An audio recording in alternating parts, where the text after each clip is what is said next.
দেখেন ভাই, আমরা একজন ভিক্ষুকের টাকার লোভও সামলাইতে পারি না। আমাদের বিবেক কোথায় এসে দাঁড়িয়েছে?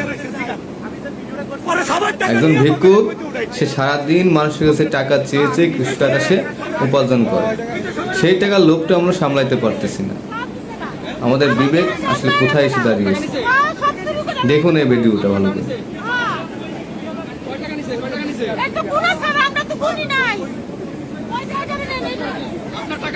ভিডিওটা ভালো লাগলে অবশ্যই কমেন্টস করে যাবেন, বেশি করে শেয়ার করবেন।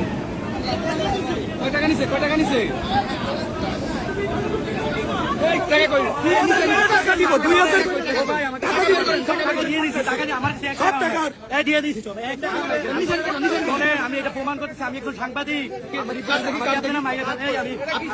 আপনি নাকি যমুনার পরিচয় দিচ্ছেন? আপনি যমুনার পরিচয় দিচ্ছেন কেন? আপনি ভাইরাল করেন আমাকে। আপনি যমুনার পরিচয় দিচ্ছেন কেন? আপনি আমাকে ছাড়তে বলেন। ফকিরের টাকা নিয়ে গেছে, ফকিরের টাকা নিয়ে গেছে। আপনি পাইছেন কয় টাকা? আপনার থেকে নিচে কয় টাকা? আরে কথা কিন্তু বলতে পারতেছি না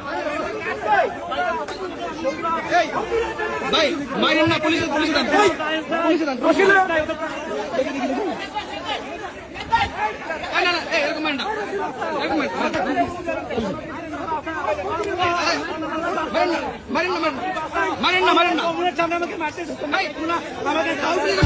আমাকে আমি প্রমাণ করতে টাকা নিতে টাকা নিচ্ছেন